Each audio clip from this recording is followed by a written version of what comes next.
할렐루야. 예수 그리스도 이름으로 하나님 말씀 함께 나누시 갖도록 하겠습니다. 오늘부터는 그 참회수교의 기본 신앙에 대해서 맨 마지막 주 안식일에, 그러니까 이렇게 생각하시면 돼요. 월말 기도회가 있는 그 다음 안식일, 그때는 이 참회수교의 기본 신앙에서 다루는 그런 시간이 되겠습니다. 참회수교의 기본 신앙은 1976년 세계 대표대회에서 현재의 10개의 항목으로 확정이 됐습니다. 그럼 그 전에는요, 일부 아직 완성이 되지 않은 그런 항목도 있었다는 얘기죠. 그래서 현재 세계연합총회의 지도를 받고 있는 각국의 우리 참회수교의 총회, 그리고 또 연락처는 이제 총회의 규모가 안 되는 곳을 연락처라고 이렇게 구분을 하거든요. 그런 모든 그 교회에서 이것을 우리 신앙의 표준으로 삼고 있습니다. 만약에 어떤 참회수 교회라고 하는 간판을 달고서 예배를 드리는 교회가 이 기본 신앙에 대한 내용을 전혀 모른다, 가르치지도 않는다, 이거에 반하는 다른 것을 가르친다라고 할 것 같으면 그건 참회수 교회라고 할 수 있어요, 없어요? 네, 없습니다. 그래서 이것은 굉장히 중요한 우리 신앙의 표준이다라는 것입니다.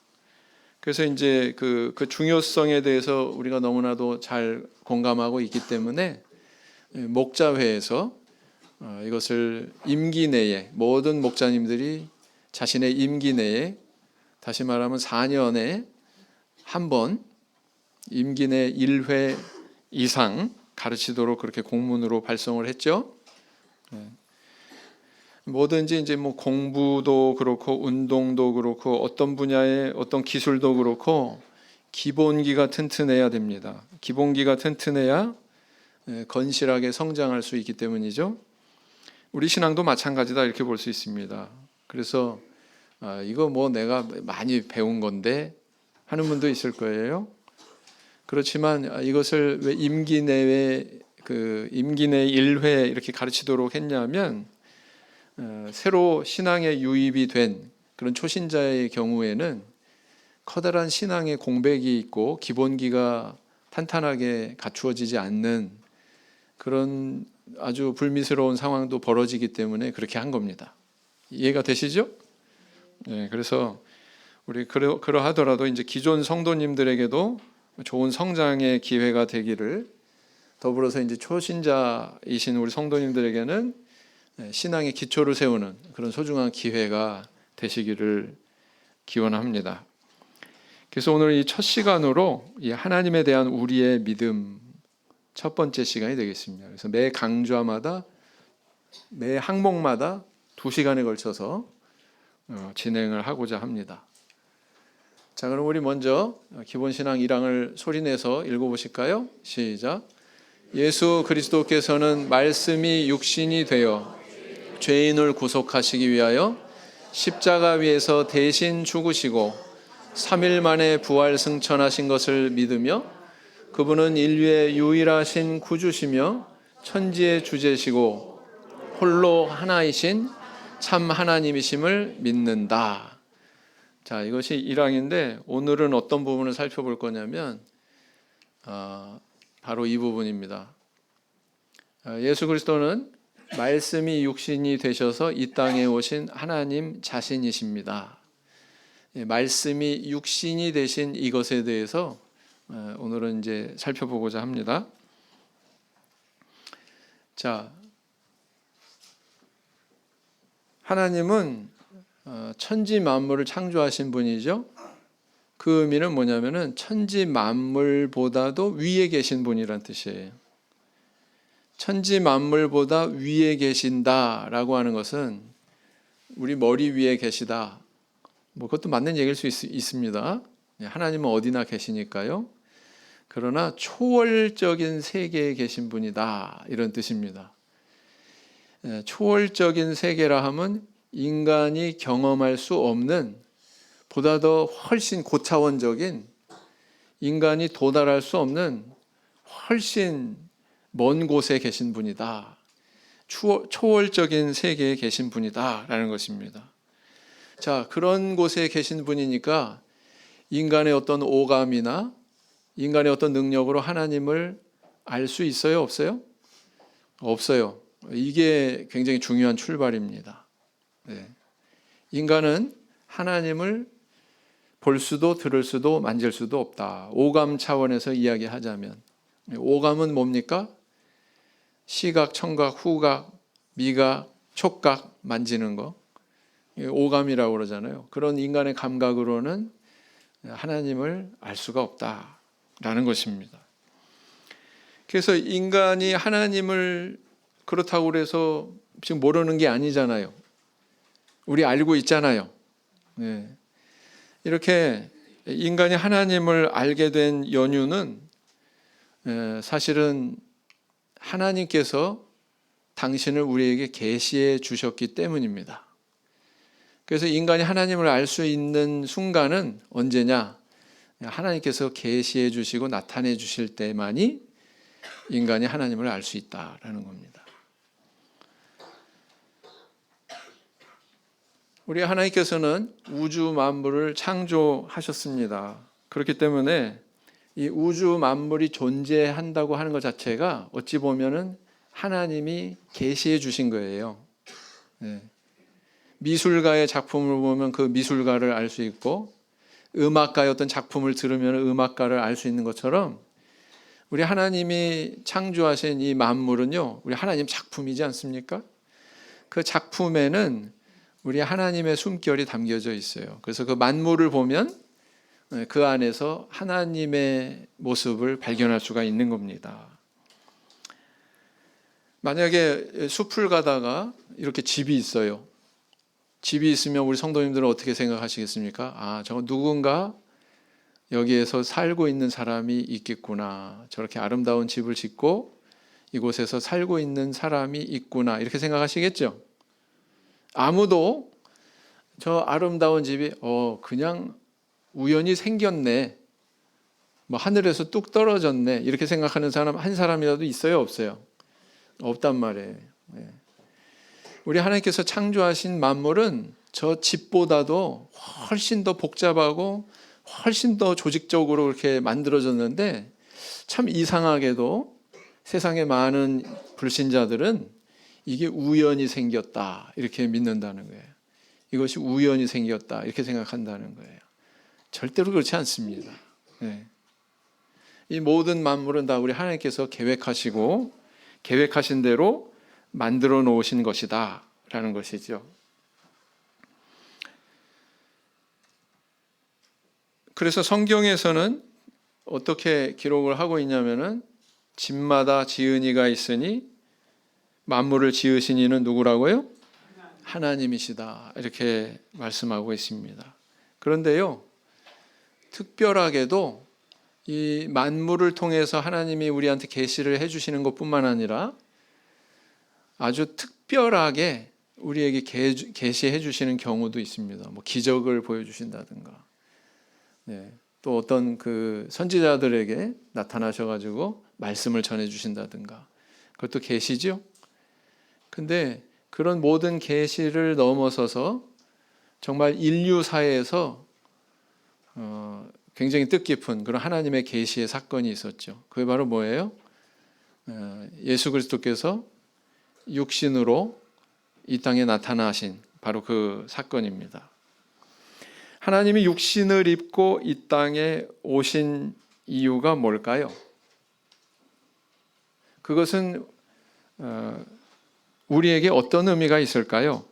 이런 문제에 대한 설명은 사실은 인간이 태초에 창조되었을 때로 거슬러 올라갑니다. 그때 일어났던 한 불행한 사건을 통해서 예수님께서 이 땅에 육신으로 오실 수밖에 없는 그런 상황이 조성이 된 거죠. 창세기 어떻게 기록하고 있습니까? 하나님께서 사람을 만드셨는데 굉장히 특별하게 만드셨어요. 모든 만물을 다 만드시고 제일 마지막에 만드신 존재가 바로 누굽니까? 사람이죠. 그것은 사람이 가장 중요한 존재다라는 것을 반증하는 거예요. 다른 것들은 다 그냥 배경이에요. 무대에 불과해요. 그 무대에 서는 주인공이 누구였느냐? 사람이었다는 것입니다. 그 다음에 또 사람이 가장 존귀한 존재로 이렇게 피조되었다고 하는 근거는 바로 또 여기에 있습니다. 뭐냐면 하나님의 형상과 모양대로 지어졌다. 이렇게 표현이 되고 있는 것은 사람뿐이거든요. 다른 피조물에 대해서 이렇게 표현하고 있는 데는 없습니다. 오직 사람에게만 이렇게 표현을 하고 있습니다. 그래서 이런 것들은 바로 인간이 가장 존귀한 그런 존재로 지음받았다는 것을 다 반증하고 있는 것입니다.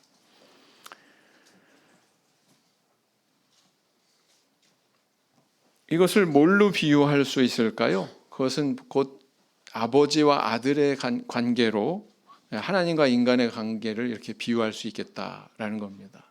우리 하나님이 가지고 계신 의지가 있어요. 그걸 일컬어서 뭐라고 그래요? 절대의지. 근데 인간 안에도 절대의지만큼은 아니지만 하나님을 닮은 그런 의지가 있어요. 뭔가를 자유롭게 선택할 수 있는 그런 의지. 뭐 편의상 자유의지 이렇게 얘기하잖아요. 네. 그래서 만약에 그 인간이 이 자유의지가 없다면 인간은 인간이 아니다.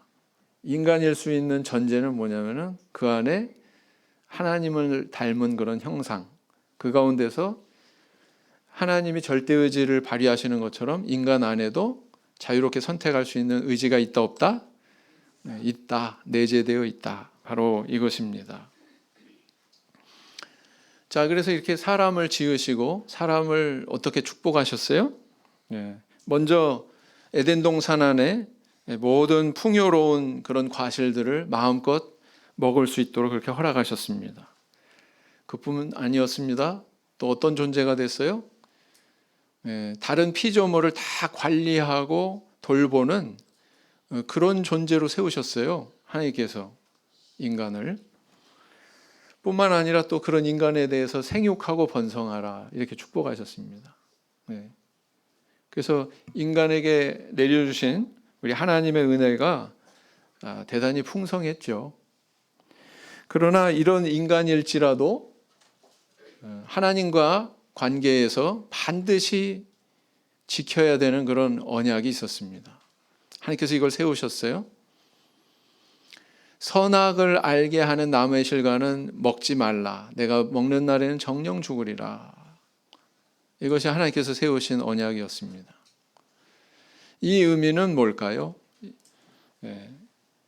선악과의 존재의 의미는 뭘까요? 그것은 바로 내가 창조주고 너는 피조물에 불과하다라는 겁니다. 나는 하나님이고 너는 인간이니까 너는 너의 자리를 지켜야 된다. 이런 의미였거든요. 그런데 참으로 안타깝게도 아담과 하와는 마귀의 유혹을 받아가지고 이 하나님께서 금하신 나무의 실과를 따먹고 말았던 것입니다.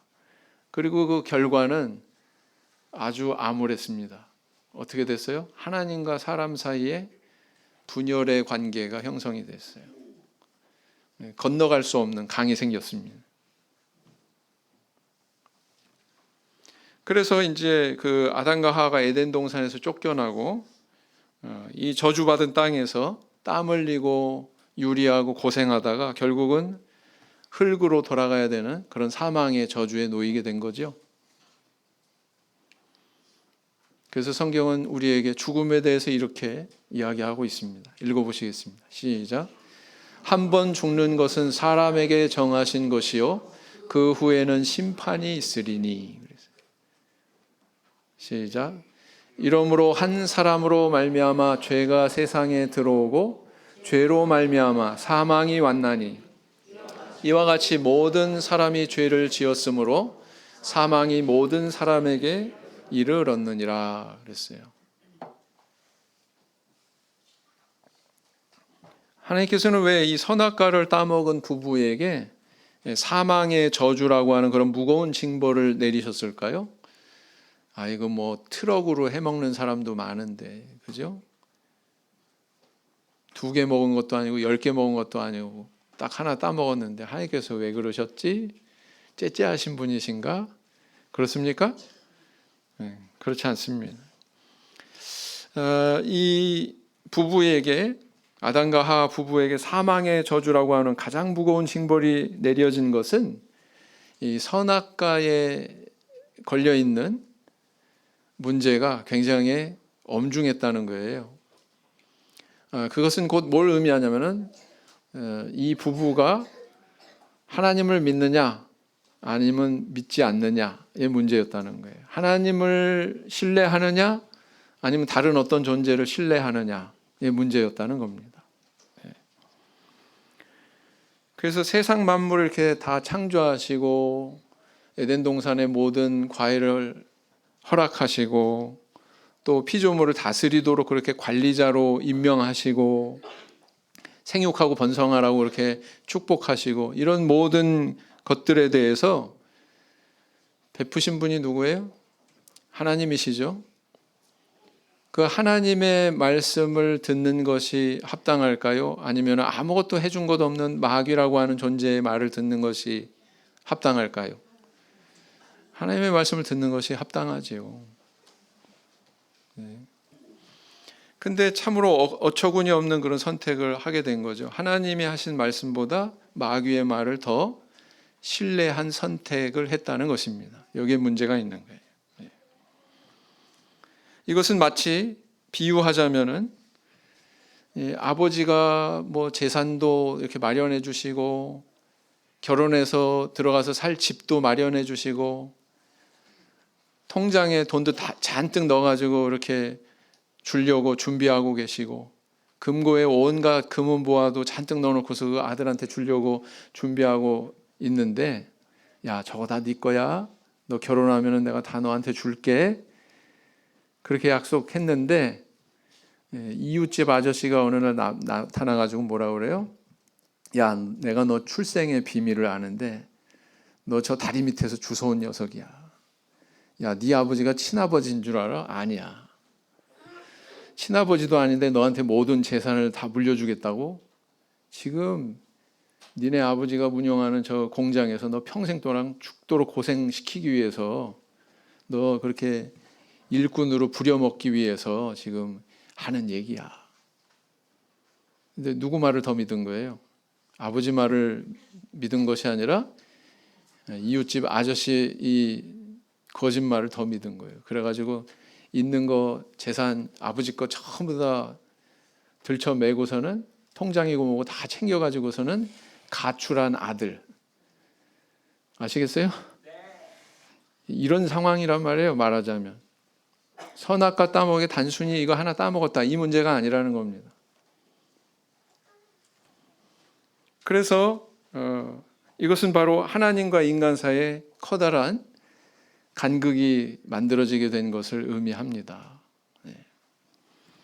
오늘날 이 하나님을 불신하는 마음을 품는 이런 모습은요, 하나님을 믿지 않고 곁길로 가는 사람들한테서도 발견이 돼요. 이런 모습이. 그렇죠? 하나님 이외에 다른 신을 섬긴다든가, 그죠? 우리 교회 안에서도 뭐 공문이 와서 이렇게 공적으로 선포된 음성보다 카더라 통신, 소위 소문에 의해서 들은 걸 더 신뢰한다든가 그런 것도 마찬가지예요. 불신의 말, 거기에 막 더 귀가 솔깃하거나 그런 것. 그게 바로 이런 성향이 우리한테 남아있기 때문에 그런 거거든요. 아담의 후예이기 때문에 그렇거든요. 그런데 가면 안 된다. 그런 쪽으로 쏠리면 안 된다라는 것입니다. 그래서 이렇게 이게 신뢰하느냐 불신하느냐, 다시 말하면 믿느냐 안 믿느냐, 이 문제가 여기 결부되어 있었기 때문에 오늘날에도 이게 어떻게 연결이 되고 있습니까? 항상 우리 성도님들이 귀에 닦지 않도록 듣는 말이 있잖아요. 하나님 믿으세요. 하나님 말씀 믿으세요. 그죠? 왜 믿어라 하는 줄 아십니까? 이게 여기서부터 문제가 출발이 됐기 때문에, 신뢰의 관계가 깨졌기 때문에, 그죠? 그래서 믿어라 계속 요구를 하고 있는 거다라는 것입니다. 두 번째는 뭐냐면은 탐욕의 문제가 있다. 탐욕의 문제가 결부되어 있었다라는 거예요. 예. 사탄은요, 어떤 특징이 있냐면은 하나님이 되려고 그래요. 하나님과 비기려고 그래요. 하나님 자리에 오르려고 그래요. 그래서 그런 타락한 마음을 가진 천사가 바로 사탄이 된 거죠. 네, 그런 존재거든요. 근데 이 에덴 동산에서 인간이 저지른 실수는 바로 그런 사탄의 성향에 동조하는 그런 선택이었다는 것입니다. 이 선악과를 따먹는 것이. 야, 너 이거 따먹는 날에는 똑똑해져 가지고 너 하나님 같이 될 수 있어. 이런 말 했어요, 안 했어요? 했어요. 네. 그 말에 솔깃해 가지고 따먹었거든요. 그래서 이것은 하나님과 같이 높아지려고 하는 사단의 마음에 동참한 그런 의미가 있는 행위였다라는 것입니다. 그래서 그런 교만한 마음을 먹었기 때문에 여기에 대해서 이렇게 징벌을 하신 것이거든요. 그래서 오늘날에도 하나님이 우리 성도님들에게 요구하는 것이 있다면 자기 자리를 지키는 겁니다. 자기 본분을 지키는 거예요. 하나님께서 나를 세워놓으신 그 자리에서 내 자리를 지키는 겁니다. 그래서 남편이면 남편, 아내면 아내, 그렇죠? 네. 그리고 사회 안에서도 마찬가지고, 네. 교회 안에서도 마찬가지고. 그래서 우리는 하나님이 되려고 하면 안 돼요. 심판자가 되려고 하면 안 됩니다. 나는 인간이고 나는 그 자리를 지킬 줄 알아야 된다라는 거예요. 피고석에 앉아야 될 사람이 재판석에 앉으면 되겠어요? 인간은 다 부족한 존재잖아요. 하나님 앞에 심판대 앞에 서야 되는 그런 존재잖아요. 그런데 이 아담의 후예가 되다 보니까 우리 속에 어떤 성향이 있어요. 맨날 판단하려고 그래. 어떤 사람은 심판하려고 그래요. 네. 마치 하나님처럼. 자기는 거기에 도달도 못하면서 남에 대해서는 아주 냉혹한 잣대를 들이대고 그러지 않습니까? 그런 성향이 다 여기에서 기원한 거다. 이렇게 볼 수가 있습니다. 분명히 우리에게 말씀하시는 것은 뭐냐면 인간은 인간의 자유를 지켜야지 인간이 하나님 행세하면 안 된다라는 겁니다. 여러분들 이 많은 이단 교파들 한번 교주들 보세요. 무슨 행세하고 있어요? 머리에 뭐 왕관 같은 거 쓰고 막 어의 같은 거 딱 걸치고 무슨 행세하고 있어요? 하나님 행세하고 있죠? 그렇습니다. 그러면 안 된다라는 거죠. 이처럼 선악과를 따먹은 아담의 범죄로 인해서 결국 아담으로부터 태어난 모든 인간은 이렇게 사망의 저주 아래 놓이게 되었다라는 거예요. 보세요. 색깔도 바뀌었죠. 네? 색깔도 바뀌었어. 네. 그리고 분열과 파괴의 현상이 계속 일어납니다. 성경은 창세기 3장 이후부터 계속 그 분열과 파괴의 양상을 비춰주고 있어요. 네. 사람 관계가 이렇게 갈라졌다. 사람 관계가. 그리고 사람과 피족의 관계가 이렇게 갈라졌다. 사람들이 얼마나 이렇게 분열하고 분쟁하면 이렇게 집단과 집단이 부딪혀가지고 전쟁도 이렇게 벌였다. 죄로 인해서 오염된 인간이 보여준 그런 현상이죠. 그래서 아담과 하와도 하나님께서 나에게 주신 저 여자 때문에 내가 따먹었습니다. 이렇게 얘기할 문제가 아니잖아요. 형인 가인이 동생인 아벨을 쳐 죽이잖아요. 그죠? 또 라멕이 또 소년에 의해서 자기가 어떤 상처를 받았다고 그래서 또 죽이지 않습니까? 계속 이렇게 이웃과 분열하고 관계가 파괴되는 쪽으로 계속 기록이 진행이 되고 있거든요. 네. 그래서 인간과 인간과의 관계도 하나님과 인간과의 관계가 이렇게 분열이 되니까 인간과 인간과의 관계도 분열이 되고 나아가서 인간과 피족의 전체의 분열도 일어나더라. 아담이 범죄한 다음에 일어난 현상이 뭐였습니까? 땅이 저주받았다고 그랬죠? 그래서 가시와 엉겅퀴를 냈다고 그러지 않았습니까? 그래서 인간과, 왜냐하면은 피족에는 누구를 위해서 만들어진 거예요. 하나님께서 인간에게 선물로 주시기 위해서. 근데 인간이 이렇게 타락해 버리니까 그 다른 피조물도 소용이 없게 된 거예요. 그래서 이런 일이 일어나게 된 것이다 라는 것입니다.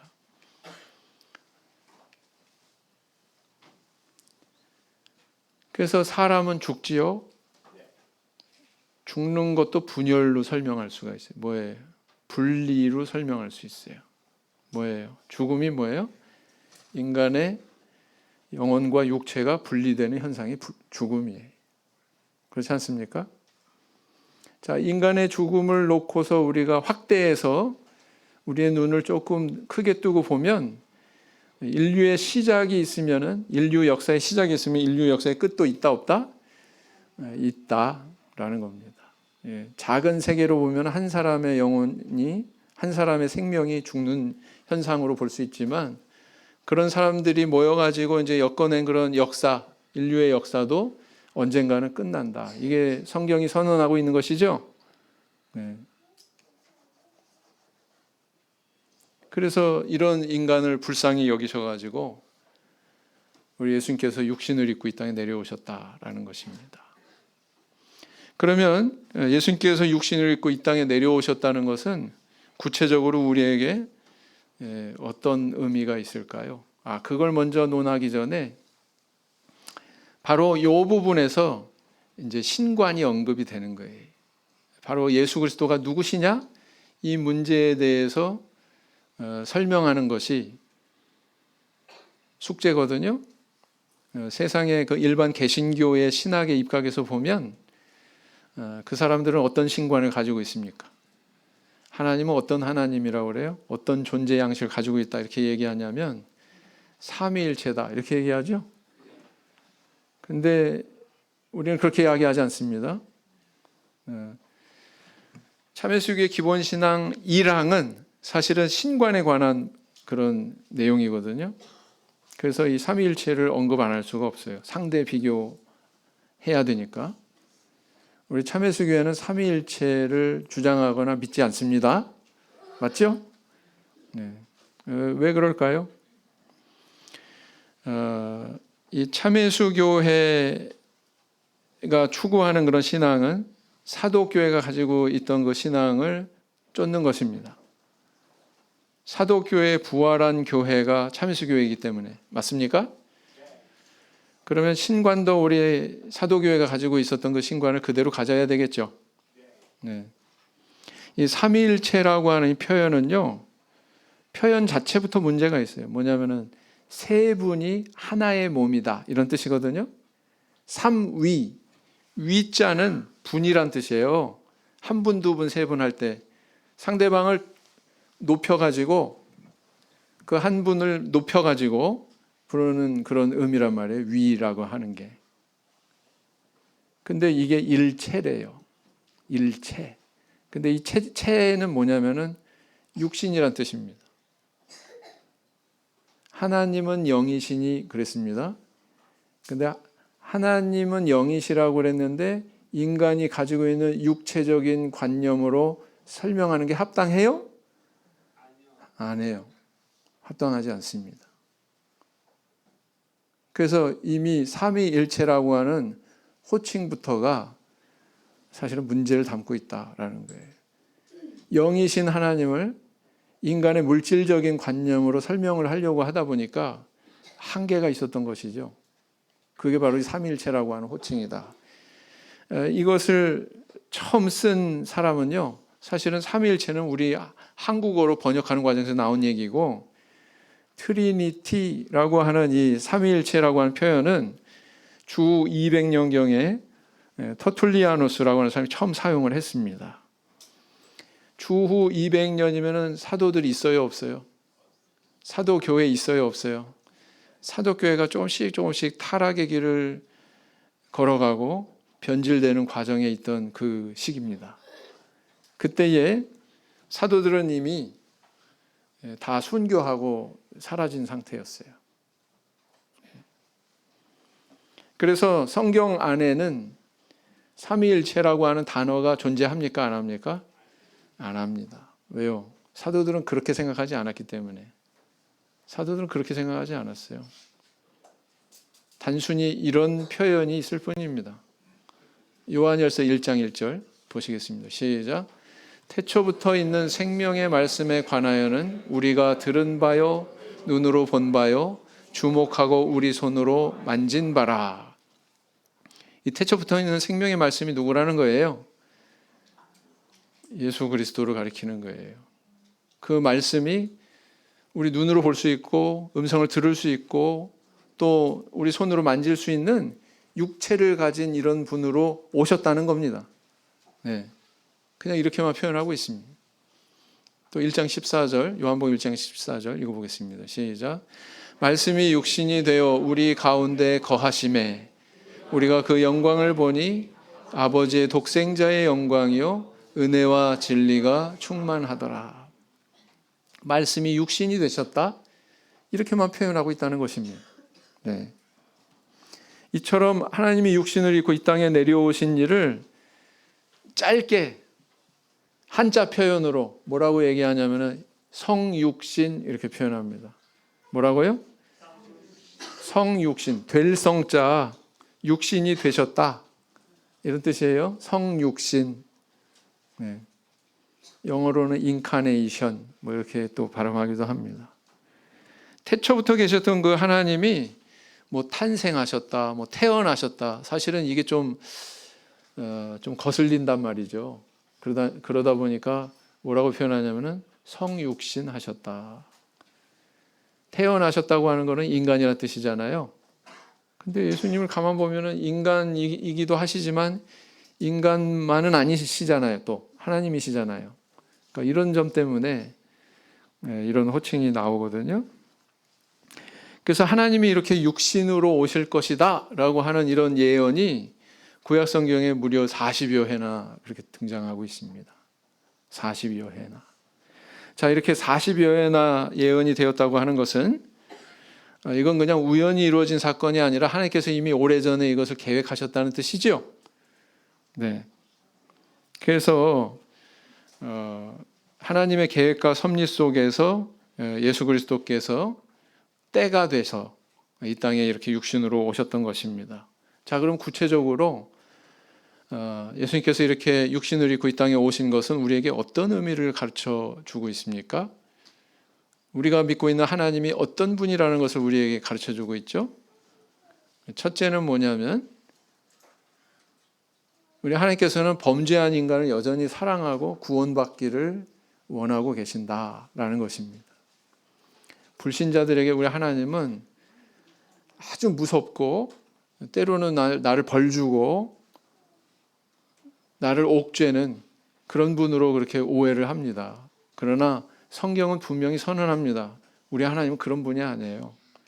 아주 단순한 사실, 예수 그리스도께서 이 땅에 육신으로 오신 그 사실만도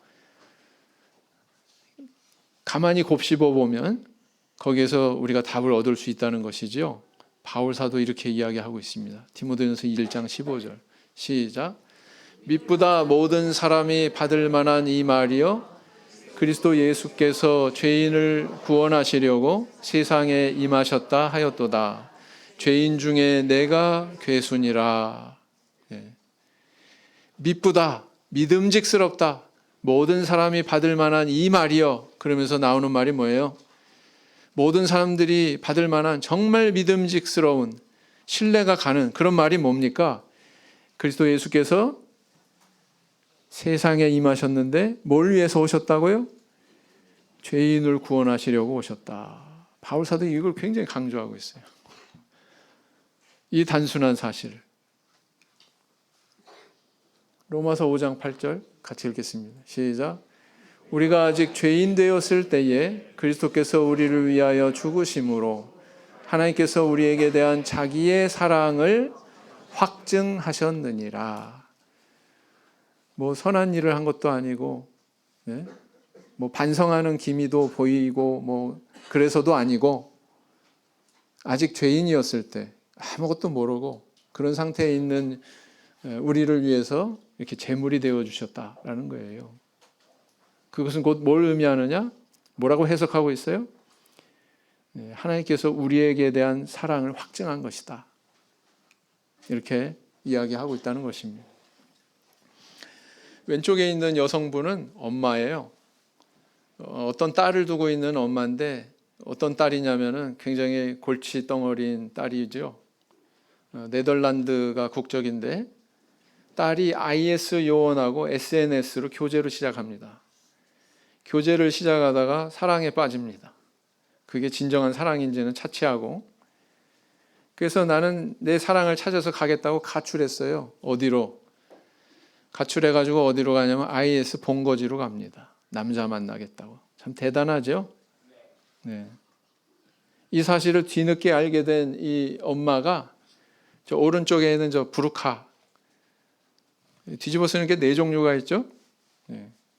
저런 부르카를 뒤집어 쓰고서는 IS 본거지에 잠입을 해서 딸을 구출해 와요.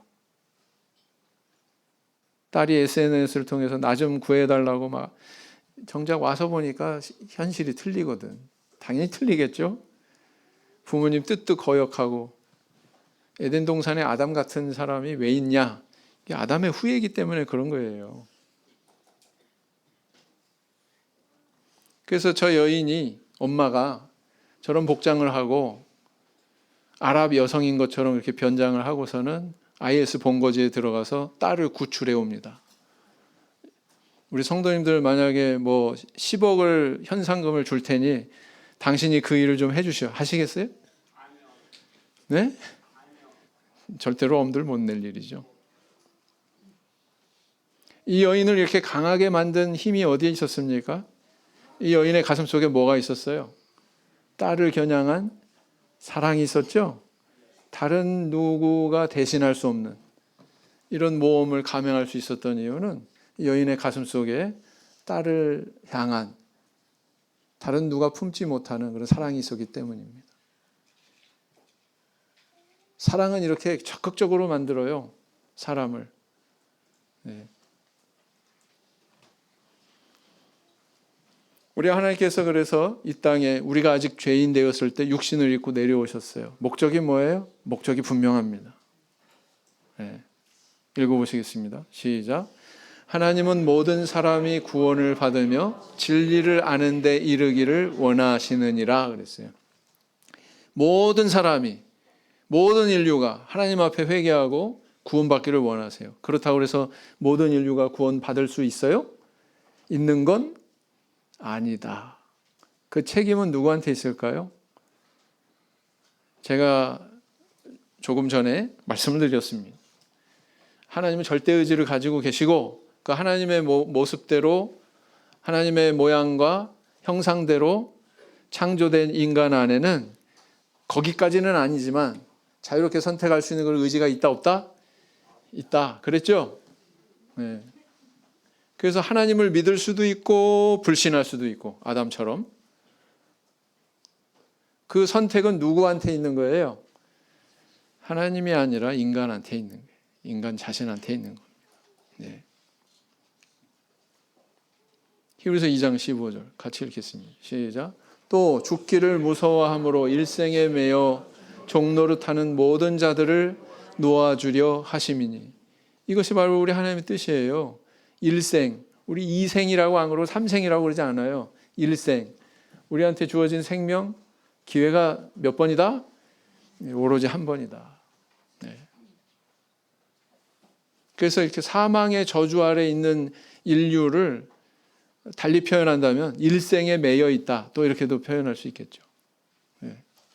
그런 모든 자들을 놓아주기 위해서 이렇게 육신으로 오셨다는 것입니다. 자, 어떻습니까? 비록 우리는 구원받을 만한 그런 자격은 없지만 하나님은 여전히 인류에 대한 사랑이 있으셔요? 없으셔요? 네, 있습니다. 그 하나님의 심정을 이해하시고 나도 또한 그런 하나님의 심정을 품을 줄 아는 저 우리 성도님들 되길 원합니다. 그 다음에 두 번째는 어떤 의미가 있어요? 성육신은 어떤 의미가 있습니까? 인간 스스로의 어떤 노력으로도 구원에 이르는 것은 불가능하다. 이걸 증거하고 있는 겁니다. 만약에 인간의 어떤 노력으로 우리가 도달할 수 있다면 하나님이 육신을 입고 이 땅에 오실 필요가 있을까요? 없을까요? 없겠죠. 로마서 3장 23절 읽어보시겠습니다. 시작. 모든 사람이 죄를 범하였음에 하나님의 영광에 이르지 못하더니. 또 한 구절. 3장 20절 시작. 그러므로 율법의 행위로 그의 앞에 의롭다 하심을 얻을 육체가 없나니 율법으로는 죄를 깨달음이니라 그랬어요. 하나님께서는 수천 년 동안 사실은 이스라엘 백성들을 통해서 실험하셨습니다. 인간 스스로의 노력과 능력으로 구원에 도달할 수 있나? 결론은 뭐예요? 도달할 수 없다입니다. 이스라엘 백성들의 결론은 어떻게 끝났습니까? 왕국이 멸망해 버렸어요. 시내 산에서 율법 받을 때는 뭐라고 대답했어요? 우리가 다 지키리이다. 다 지키리이다. 대답했는데 모세가 돌비 받으러 산에 올라간 그 짧은 사이에 금송아지 우상 만들어가지고 섬겼죠?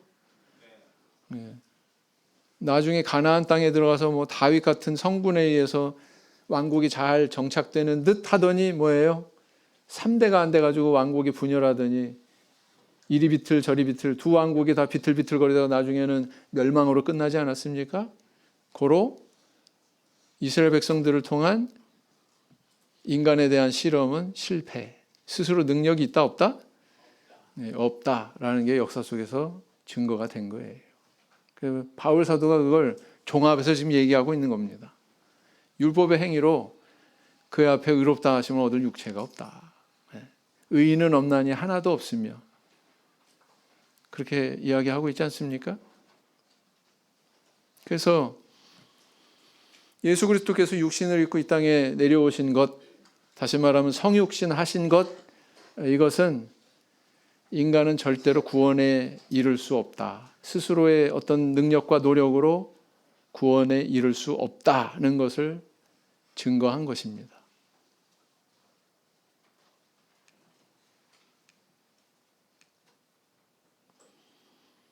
저 물에 누가 빠졌어요? 박태환이가 빠졌어요. 박태환이. 헤엄을 얼마나 잘 쳐요. 그죠? 네. 금메달도 따고 뭐 세계 신기록도 세우고 그런 수영 선수지만 저기서 살 수 있어요? 혼자서? 혼자 헤엄쳐서 저런 급류에? 아니요. 구원받으려면 어떻게 해야 돼요? 바깥에서 제3자에 의해서 뻗어지는 저 구원의 손길에 의해서만 구원받을 수 있지 스스로는 아무리 헤엄을 잘 쳐도 아무리 뛰어나도 할 수 없는 겁니다. 이런 내용이 성경에도 등장하고 있죠. 요한복음 5장에 보면 베데스다 목가에 38년 된 병자 이야기가 나오고 있습니다. 이 병자의 딜레마는 뭐예요? 내가 저 물에 들어가면 그것도 1등으로 들어가면 내 병이 낫는다라고 하는 지식을 갖고 있었습니다. 머릿속으로 지식은 있는데 이 사람의 육신의 형편은 어땠습니까? 1등으로 들어갈 능력이 있어요? 없어요? 물이 동하는 그 순간에 다른 환자보다도 다른 병자보다도 내가 1등으로 저기 들어가면 사실은 꼴찌로 들어갈 형편이었단 말이에요. 몸이. 이건 뭘 우리한테 상징적으로 보여주고 있습니까? 율법을 완벽하게 지키면 구원에 이른다라고 하는 지식은 있어요. 근데 완벽하게 지킬 능력은 있어요? 없어요? 없어요. 없습니다. 그래서 바로 이 베데스다 목가에 38년 된 병자는 사실은 인류를 대표한 딜레마에 빠진 상황을 상징하고 있다. 인류가 빠져 있는 절망적인 상황을 상징하고 있다. 이렇게 볼 수가 있습니다. 그래서 이 땅에 육신을 입고 오신 것이죠. 이 상황을 해결해 주시기 위해서.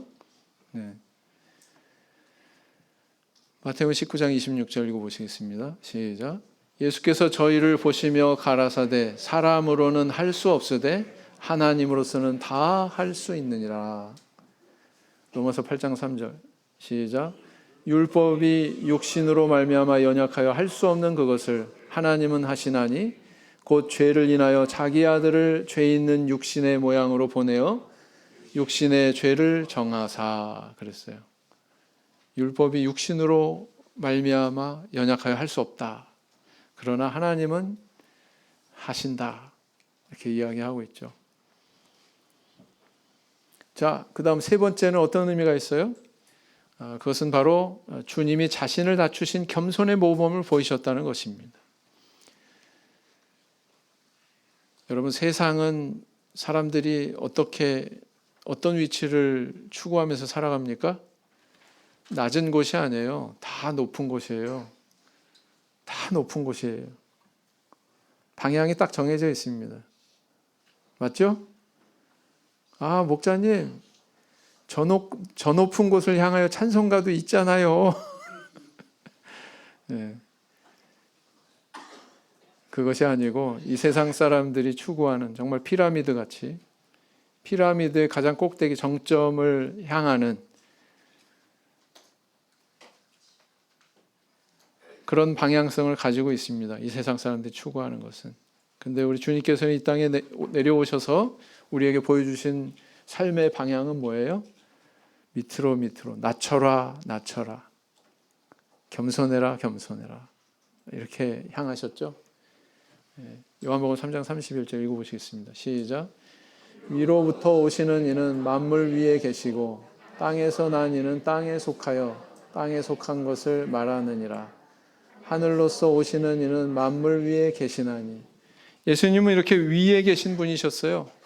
근데 그 위에 계시던 그 자리를 내려놓으시고 이 땅에 육신으로 오셨습니다. 빌립보서 2장 7절에서 8절 시작. 오히려 자기를 비어 종의 형체를 가져 사람들과 같이 되었고 사람의 모양으로 나타나셨음에 자기를 낮추시고 죽기까지 복종하셨으니 곧 십자가에 죽으심이라. 그분께서 이렇게 성육신 하신 것도 낮아지심이 이것만, 예수 그리스도께서 한 단계 더 낮아지셨죠? 십자가에서 자기를 제물로 삼으셔서 마치 죄인처럼 가장 낮은 그 자리로 가셨다라는 것입니다.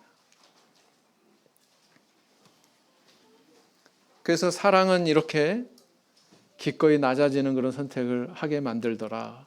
우리가 살아가는 삶의 모습을 봐도 간혹 발견이 됩니다. 누구예요? 2005년에 일본의 아키히토 국왕의 장녀 노미노리아 공주죠. 이 공주가 평범한 시청 직원하고 결혼합니다. 근데 이게 사실은 큰 결심이에요. 왜냐하면은 일본 그 왕가에서 평민과 결혼을 하면은 왕실에서 누렸던 모든 것들을 다 상실하게 됩니다. 모든 것들을. 연금도 안 나오죠.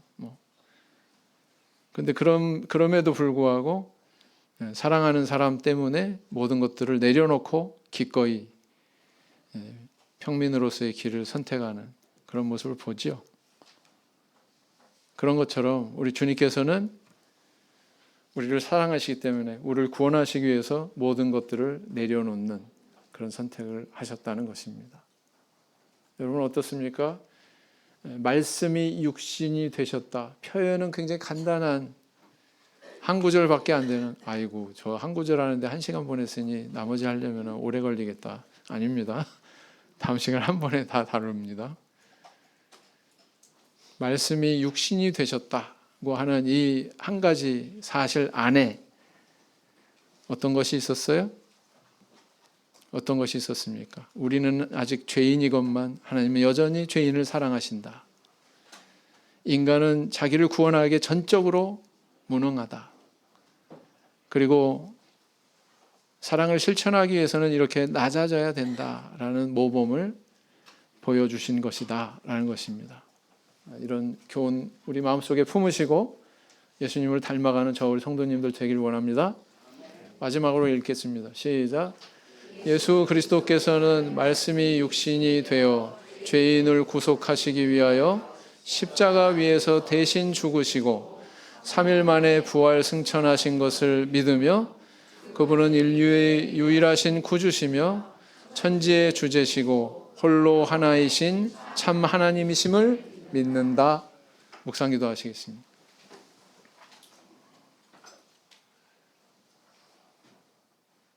아멘.